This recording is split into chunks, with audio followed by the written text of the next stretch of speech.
Electromagnetic induction में Lenz law जो है वो काफ़ी इम्पोर्टेंट है। जैसा कि हमने देखा था, फैराडेज फर्स्ट लॉ क्या कहता था? whenever flux through a closed loop changes an EMF will be induced in the flux। ठीक है, ठीक है। तो अगर एक लूप है और इसके थ्रू मैग्नेटिक फ्लक्स चेंज हो रहा है,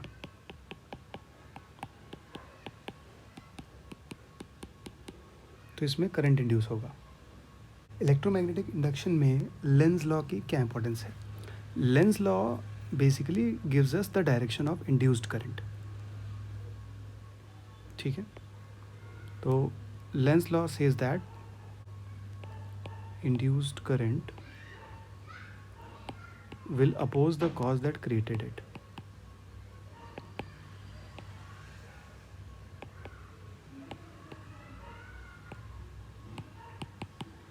ठीक है, अब इसका हम सिंपल एप्लीकेशन देख लेते हैं।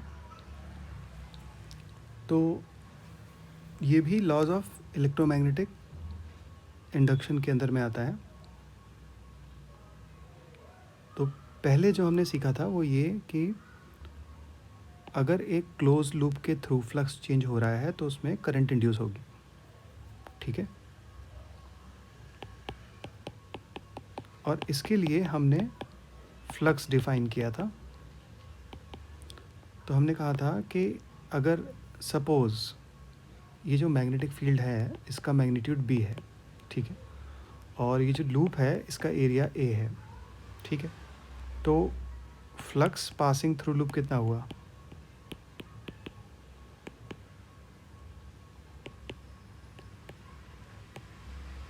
ये हो गया, इसको हम लिखते हैं phi is equal to B A. Phi represents flux, correct. अब सपोज यही लूप है और जो मैग्नेटिक फील्ड है वो magnetic field is perpendicular to the loop. ठीक है, ओके। तो ये जो मैग्नेटिक फील्ड है सपोज ये चेंज कर रही है and rate of change of magnetic field dB by dt, let us say 2 Tesla per second। ठीक है, Tesla is the unit of magnetic field. तो rate of change of magnetic field is suppose 2 Tesla per second। तो अब magnetic field का direction इसमें show कर रहा है going into the plane of the paper. ठीक है, now this magnetic field can increase at 2 Tesla per second also, it can decrease also at 2 Tesla per second। So let us assume it is increasing at the rate of 2 Tesla per second। ठीक है, okay, now flux is BA। ठीक है, और हमने ये पहले ही देख चुके हैं कि EMF इंड्यूस जो होता है वो होता है magnitude of EMF d phi by d T.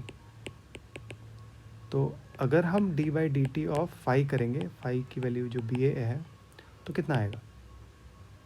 Area तो इसका कांस्टेंट है, तो A into d B by d t आ जाएगा। ये है EMF।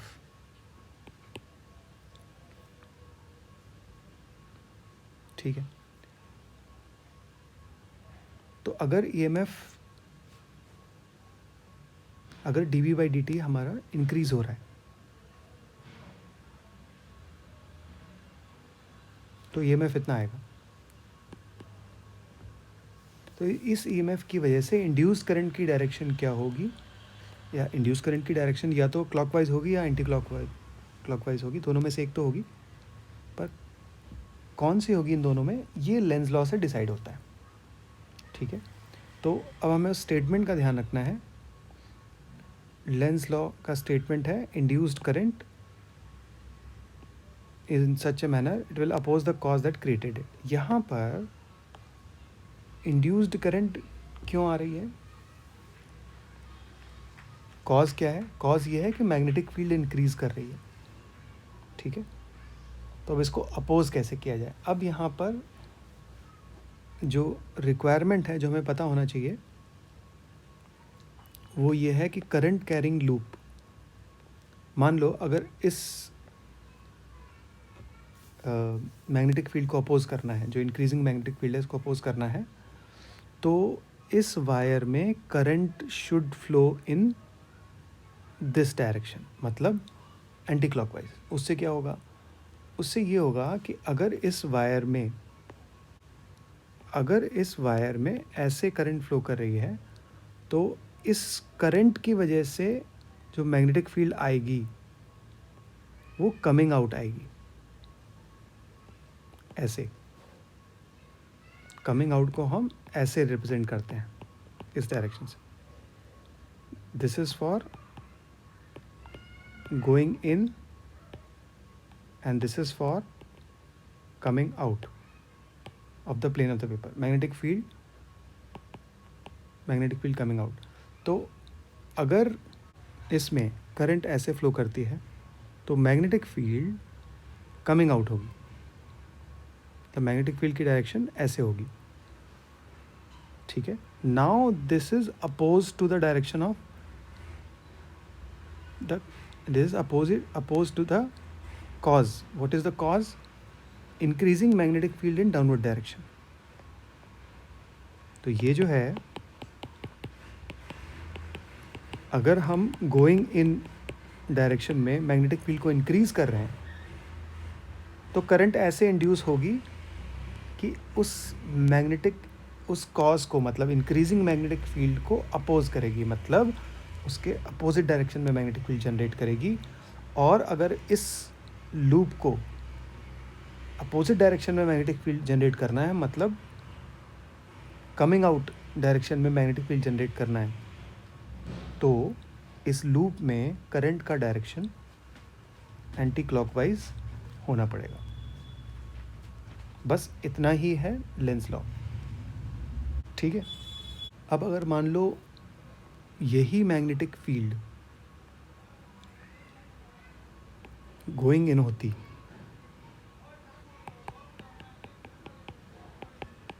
थोड़ा सा केस हम चेंज कर देते हैं यहाँ पर। तो again dv/dt let us say is 2 Tesla per second, but it is magnetic field is going in but decreasing.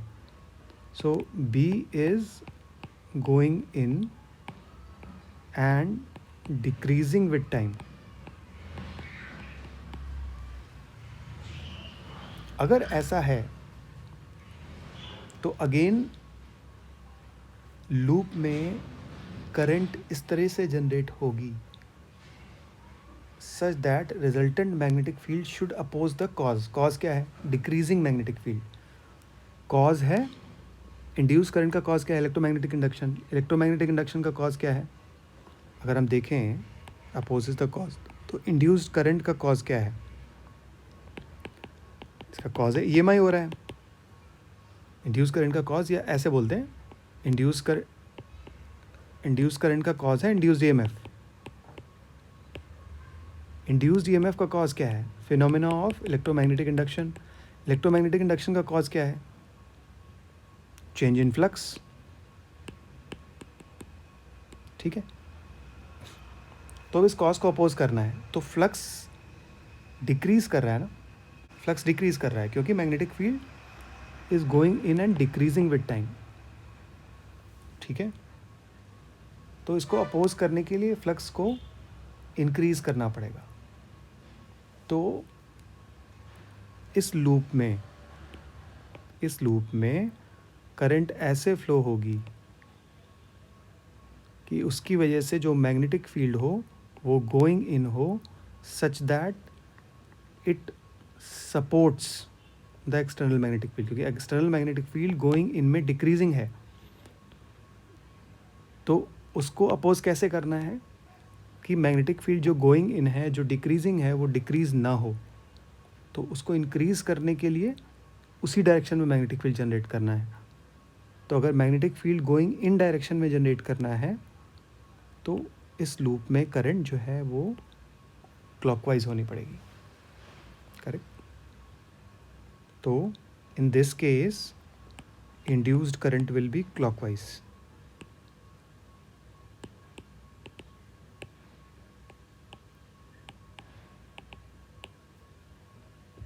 ठीक है। That's it. इलेक्ट्रोमैग्नेटिक इंडक्शन क्या है?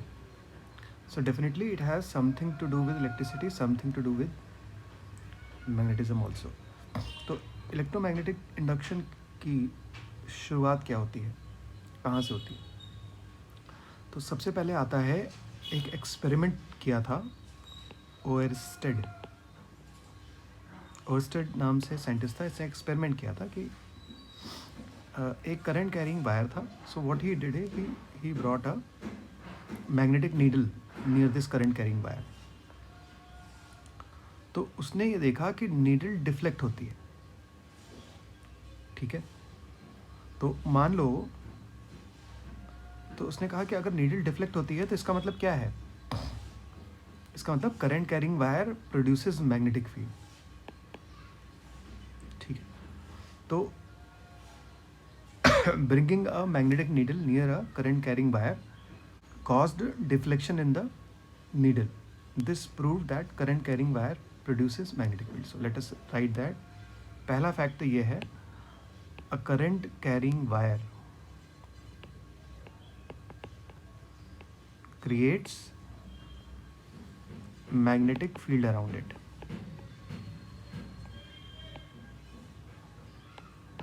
तो अब तक हमने क्या देखा था, मैग्नेटिक फील्ड किससे जनरेट होती है? अब तक हमने देखा था, हम जानते थे कि मैग्नेटिक फील्ड होती है एक मैग्नेट की वजह से. अगर ये नॉर्थ साउथ है तो हमें ये पता था कि magnetic field lines north pole से स्टार्ट होती हैं आउटसाइड द मैग्नेट, है ना, और साउथ पोल पे एंड होती हैं inside the magnet, they are south to north. तो magnetic field lines are close loops, है ना, ये हमने देखा था. Magnetic field lines are close loop. Okay, तो ये डायग्राम हम पहले भी देख चुके हैं ऐसे. तो अब ये ऐसा भी नहीं है कि ये वाली लाइंस कहीं इन्फिनिटी को जा रही है, नहीं, ये लूप कंप्लीट हो रहा है. It's a bigger loop. Okay, so magnetic field lines are close loops और क्लोज कर्व्स, है ना. तो लेकिन अब हमने देखा, तो अभी तक हमने क्या देखा था कि magnetic field is generated due to magnet. इस बात में तो कोई शक नहीं है, है ना, कि a magnet creates magnetic field around it. A magnet creates magnetic field around it.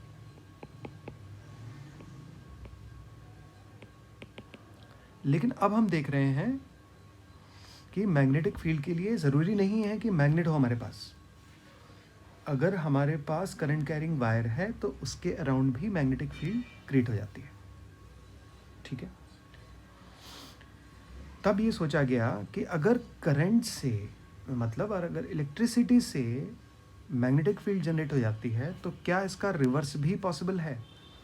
क्या ऐसा पॉसिबल है कि मैग्नेट का यूज़ करके इलेक्ट्रिसिटी प्रोड्यूस हो जाए? करेक्ट, और ऐसा पॉसिबल है.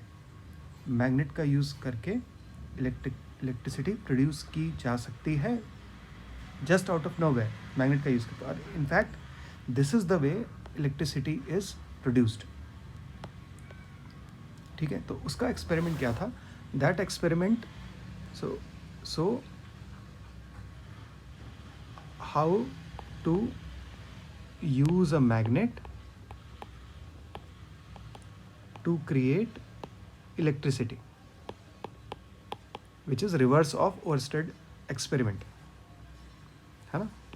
तो we can write it is a reverse of Oersted experiment.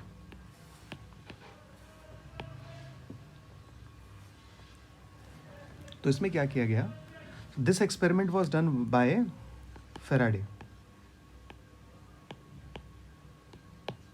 तो उसने क्या किया Faraday ने? He took a conducting coil,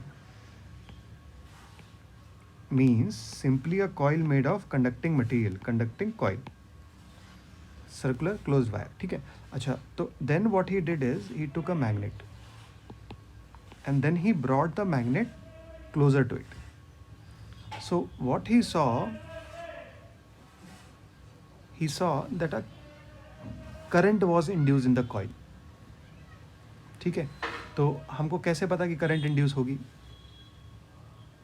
तो भाई एक कॉइल में एक एमीटर लगा दो, है ना, ये एमीटर लगा है, ये कॉइल है, कॉइल में एक एमीटर लगा दिया बीच में, जिससे करंट मेजर करते रहे, अगर कॉइल में कोई करंट होगी तो इट विल टेल।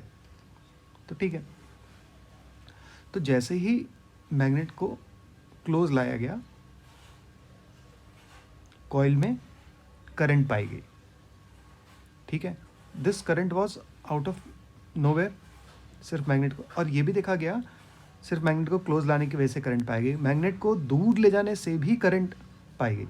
और ये देखा गया कि जब तक मैग्नेट को या तो क्लोज ला रहे हैं या तो दूर ले जा रहे हैं, तब तक ही करंट रहेगी। अगर मैग्नेट स्टॉप तो करंट भी स्टॉप, ठीक है। तो इस फिनोमेना को बोला गया इलेक्ट्रोमैग्नेटिक इंडक्शन।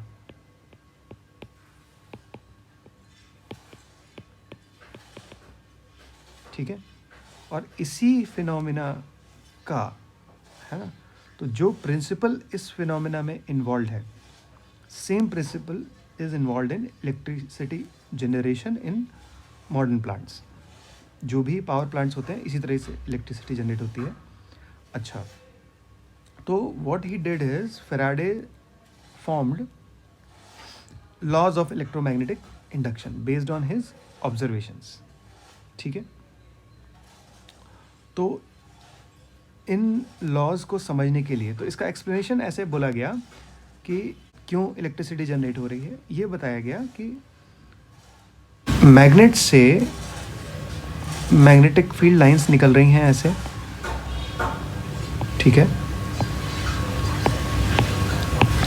तो जब भी हम मैग्नेट को क्लोजर लाते हैं कॉइल के, तो क्या होता है, कॉइल के थ्रू ज़्यादा मैग्नेटिक फील्ड लाइंस पास करने लगती हैं। तो whenever the total number of magnetic field lines passing through the coil will change,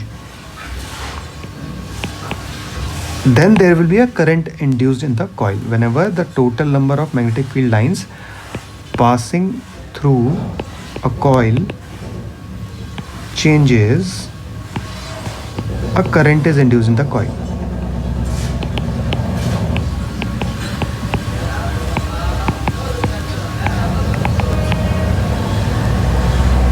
ठीक है, तो ये ऑब्जर्व किया गया। ठीक है, तो अभी इसको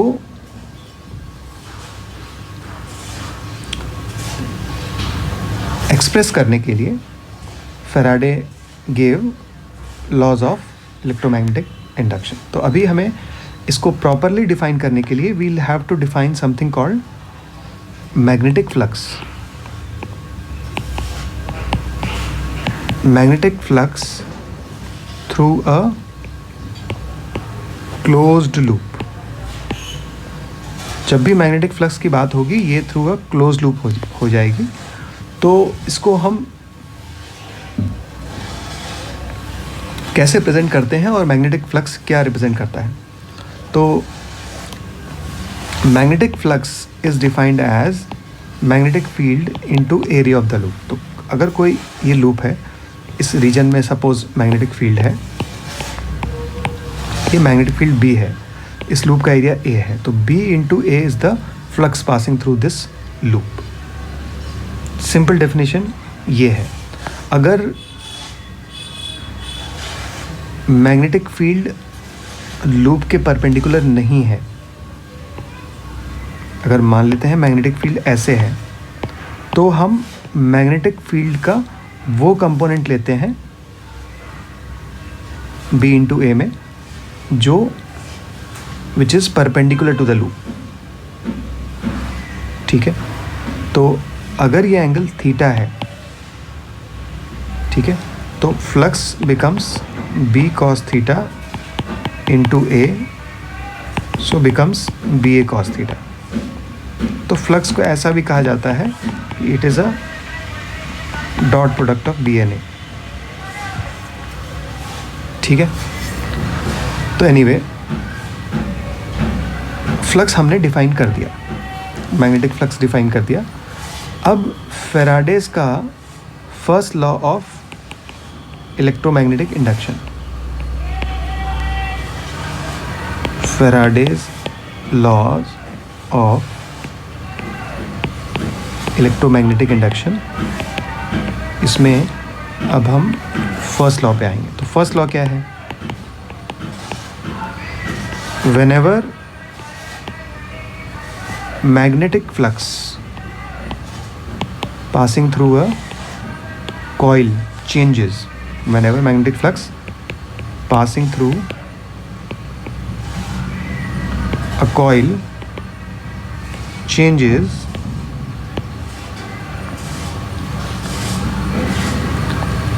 an EMF is induced in the coil.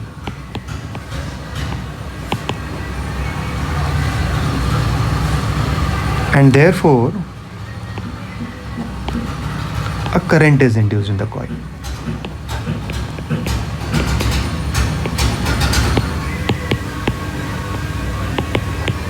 EMF वो होता है जो एक बैटरी क्रिएट करती है, और बैटरी क्या क्रिएट करती है? EMF मतलब बेसिकली कॉइल में सडनली एक इलेक्ट्रिक फील्ड आ जाती है। तो अगर ये कॉइल है, ठीक है, मान लीजिए ये कॉइल है, ठीक है, तो अगर इसके थ्रू फ्लक्स है, suppose magnetic field lines perpendicular to it है, going into the plane of the paper, magnetic field lines are perpendicular to it. तो अगर ये number of magnetic field lines time के साथ चेंज होती हैं, तो कॉइल में एक इलेक्ट्रिक फील्ड जनरेट हो जाती है। समझ रहे हैं आप? ये ठीक है। और जब ये इलेक्ट्रिक फील्ड जनरेट हो गई, अब अगर कॉइल में फ्री इलेक्ट्रॉन्स हैं, जैसे कि इसलिए हमने बोला था कंडक्टिंग कॉइल, क्योंकि कंडक्टिंग कॉइल है इसलिए इसमें फ्री इलेक्ट्रॉन्स होंगे, तो फ्री इलेक्ट्रॉन्स पे फोर्स लगता है किस डायरेक्शन में? फील्ड के अपोजिट डायरेक्शन में, ठीक है। जो फील्ड जनरेट होगी यहाँ पर वो एक्चुअली ऐसे होगी,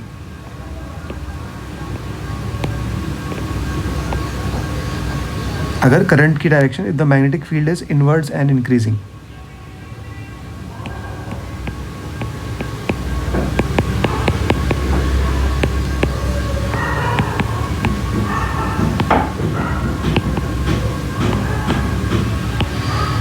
तो फील्ड जनरेट ऐसे होगी। इसका एक्सप्लेनेशन आएगा लेंस लॉ में, जिसको हम बाद में डिस्कस करेंगे, बट हमें ये समझना है कि फ्लक्स चेंज होगा कॉइल के थ्रू तो EMF जनरेट होगा। क्लास में हमने इलेक्ट्रोमैग्नेटिक इंडक्शन जो है इंट्रोड्यूस किया था। तो हमने ये बोला था कि जैसे एक करंट कैरिंग वायर के around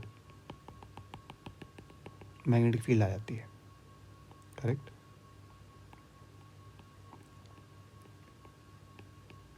that means electricity produces magnetism.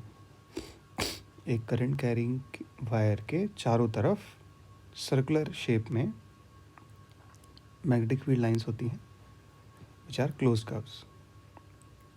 Similarly अगर एक कंडक्टिंग वायर लिया जाए और एक मैग्नेट को उसकी तरफ मूव कराया जाए, तो जब तक मैग्नेट इसकी तरफ मूव कर रहा है तब तक इस कंडक्टिंग वायर में करंट इंड्यूस होगी, जिसको हम इंड्यूस्ड करंट कहते हैं। तो इस वायर में करंट कैसे इंड्यूस हो गई जबकि कोई बैटरी नहीं कनेक्टेड है, ठीक है। जब मैग्नेट इसकी तरफ मूव करेगा तब इसमें करंट इंड्यूस होगी, मैग्नेट इससे अवे जाएगा तो भी करंट इंड्यूस होगी। ये मैग्नेट अगर ऐसे आ रहा है तो भी इसमें करंट इंड्यूस होगी, मैग्नेट अगर ऐसे जा रहा है तो भी इसमें करंट इंड्यूस होगी। लेकिन अगर मैग्नेट अपने जगह पर स्टेशनरी है तो करंट इंड्यूस नहीं होगी। तो एज लॉन्ग एज इसके रिस्पेक्ट में हम ये कह सकते हैं कि as long as magnet is moving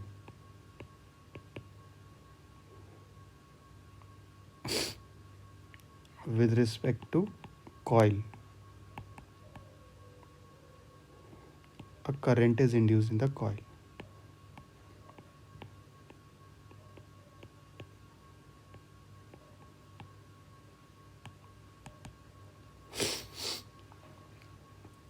अच्छा, इसको अगर थोड़ा हम और क्लियरली बोलें तो हम कह सकते हैं कि as long as there is relative motion between magnet and the coil,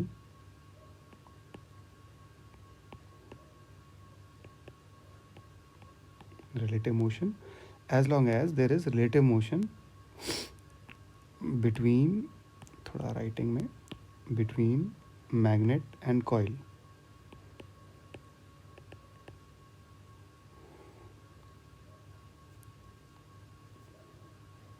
as long as relative motion happens there will be current in the coil. अब हम देखें कि इससे हमारा क्या मीनिंग है कि relative motion between current between the coil and the magnet. इसका मतलब ये है, अभी हमने जो किया था पहले एग्जांपल में वो हमने कहा था कि कॉइल स्टेशनरी है, कॉइल को हम स्टेशनरी रखते हैं और ये जो मैग्नेट है इसको मूव कराते हैं, तो मैग्नेट मूविंग है। रिलेटिव मोशन का मतलब ये है कि सपोज करो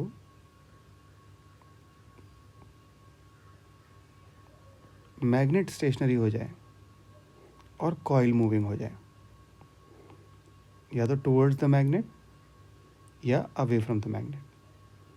तो हम यहाँ पे लिखते हैं magnet stationary, coil moving.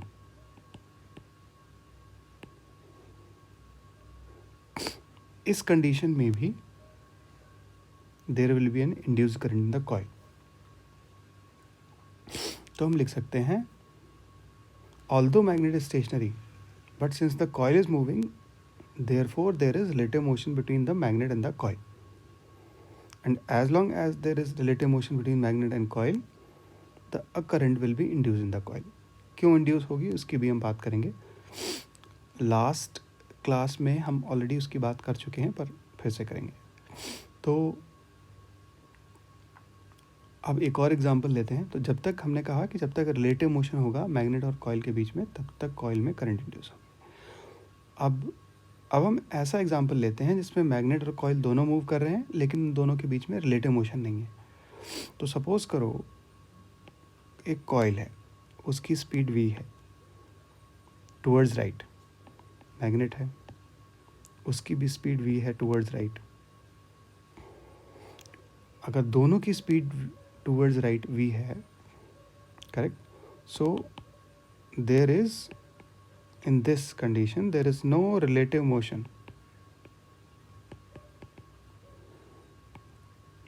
between magnet and coil,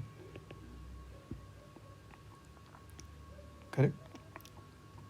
तुम कह सकते हो the distance between magnet and coil is not changing, there is no relative motion between the magnet and coil, so there will be no induced current, ठीक है, therefore no induced current। अच्छा, अब जब भी मैग्नेट कॉइल के बीच में relative motion होता है तो करंट इंड्यूस होती है। क्यों? हमने कहा था करंट इंड्यूस होती है क्योंकि ईएमएफ इंड्यूस होता है, correct. Current induced because EMF induced. हम इंड्यूस्ड वर्ड का यूज़ क्यों कर रहे हैं?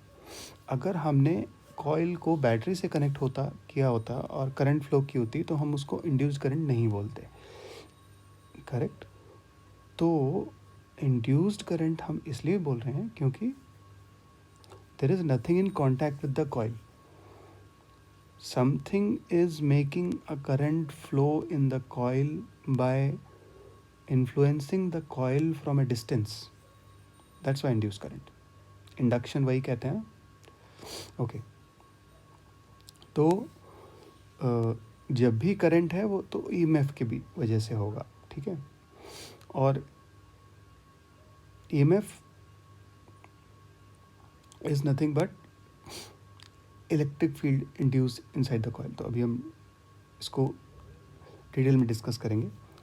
अच्छा, अब ऐसा क्या होता है जब हम मैग्नेट को मूव करेंगे, तो हमने डिस्कस किया था कि फ्लक्स चेंज होता है। So whenever flux through, हमने फैराडेज फर्स्ट लॉ पढ़ा था, whenever flux through a coil, magnetic flux through a coil changes, current is induce in the coil. और हमने फ्लक्स की डेफिनेशन भी पढ़ी थी कि flux is equal to B into A into cos theta, ठीक है। And the magnitude of EMF is given by rate of change of flux, ये भी हम कर चुके हैं। तो ईएमएफ की वैल्यू जो है, जो मैग्नीट्यूड होता है उसका होता है rate of change of magnetic flux. Phi represents magnetic flux और फाई की वैल्यू होती है बी डॉट ए। अच्छा, ए है एरिया ऑफ कॉइल, बी है magnetic field passing through the coil.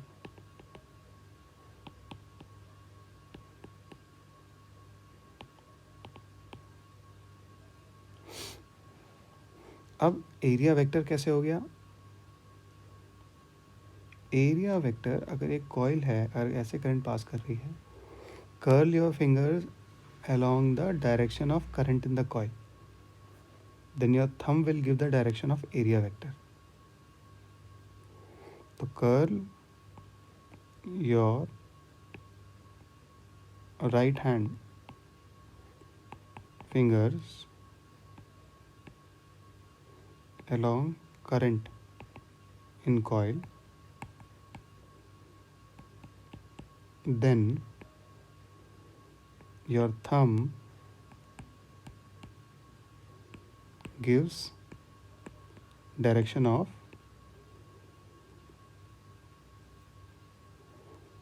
area vector, ठीक है। ओके, और डॉट प्रोडक्ट हमने देखा था कि कैसे निकालते हैं। तो हमने ये बोला था कि अगर इसके थ्रू मैग्नेटिक फ्लक्स पास कर रहा है, सपोज ये बी कांस्टेंट वैल्यू बी पास कर रहा है और इसका एरिया वेक्टर भी इसी डायरेक्शन में होगा, तो इस केस में एरिया वेक्टर जो होगा वो भी ऐसे होगा। और बी और ए के बीच में एंगल 0 है, तो इसीलिए यहाँ पर फ्लक्स की वैल्यू जो होगी वो होगी बी ए, ठीक है। अब हम फ्लक्स डिफरेंट तरीके से चेंज कर सकते हैं, ठीक है। हम ऐसे भी फ्लक्स चेंज कर सकते हैं। सपोज एक लूप है, अगर हम इस लूप को इस एक्सिस के अबाउट रोटेट करें और यहाँ पर मैग्नेटिक फील्ड हो,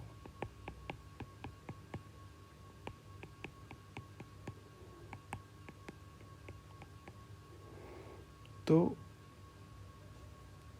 जैसे ही ये लूप 90 डिग्री टर्न करेगा, अभी तो सारी मैग्नेटिक फील्ड लाइंस इसके थ्रू पास कर रही हैं, इस पूरे रीजन में जो लूप के अंदर का रीजन है उसकी मैग्नेटिक फील्ड लाइंस इससे पास थ्रू कर रही है। लेकिन जैसे ही लूप 90 डिग्री टर्न होगा तो लूप के पैरेलल हो जाएंगी मैग्नेटिक फील्ड लाइन, लूप के प्लेन के पैरेलल हो जाएंगी मैग्नेटिक फील्ड लाइंस। तो then no magnetic field lines will be passing through the loop, जैसे ही लूप 90 डिग्री टर्न करेगा।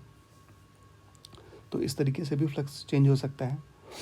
फ्लक्स ऐसे भी चेंज हो सकता है कि by some mechanism, if I am in decreasing और increasing the area of the loop,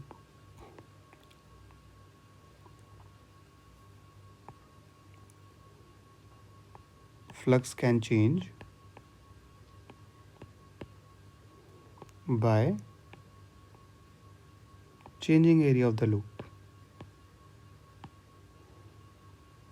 ठीक है, बाय सम मैकेनिज्म. मोस्टली हम इस केस के जो प्रॉब्लम्स होते हैं वो मोस्टली रेयर होते हैं, तो जनरली हमको प्रॉब्लम्स में ये पर्टिकुलर केस नहीं मिलता है जहाँ area of the loop change हो रहा हो. ओके, देन जो जो केस बहुत कॉमन है वो है चेंजिंग फ्लक्स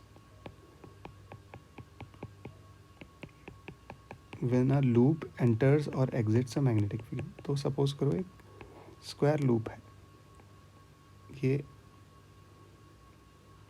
v वेलोसिटी से जा रहा है, so this will naturally it will enter the magnetic field and then at some stage it will come out. ठीक है, तो during the time when it is entering the magnetic field, क्योंकि magnetic field सिर्फ इसी reason में है. ठीक है, तो when it is entering the magnetic field, अभी the flux passing through the coil is 0, क्योंकि कॉइल के थ्रू मैग्नेटिक फील्ड ही नहीं है और फाई की वैल्यू होती है B A.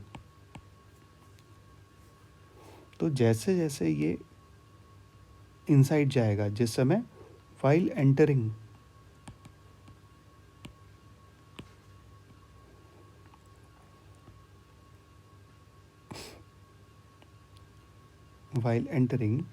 the area of the coil through which magnetic field passes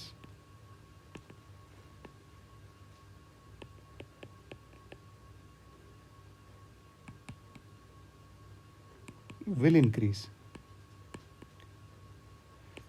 तो जैसे कि सपोज कॉइल इस सिचुएशन में है, यहाँ पर कॉइल है, तो इधर वाले एरिया में तो कोई मैग्नेटिक फील्ड पास नहीं कर रही है, लेकिन इस एरिया में मैग्नेटिक फील्ड पास कर रही है.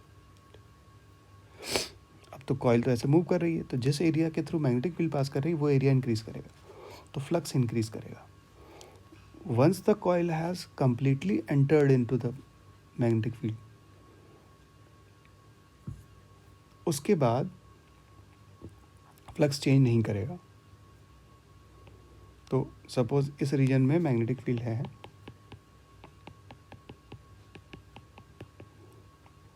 ठीक है, एक बार कॉइल कंप्लीटली अंदर आ गया, ठीक है, यहाँ पर, ठीक है, इस पॉइंट से इस पॉइंट तक जब मूवमेंट होता है, इस ड्यूरेशन में flux through the coil is not changing.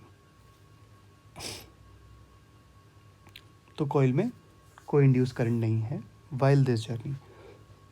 और जब एग्जिट कर रहा है तो flux through the coil will be decreasing. तो हम कह सकते हैं while entering the magnetic field,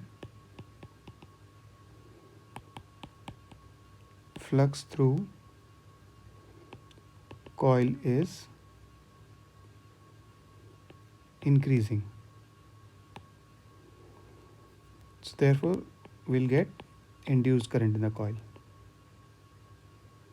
Induced current in coil.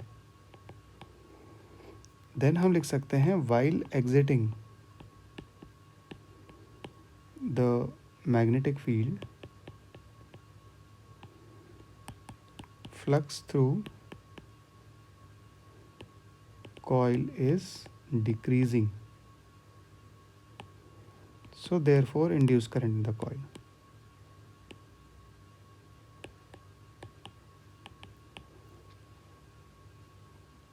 ठीक है, सो इन दो कंडीशन में इन बिटवीन, अगर हम इसको पोजीशन 1 to 2 को बोलते हैं, between position 1 and 2, while loop is moving from position 1 to position 2, there is no change in flux through coil. Hence, no induced current.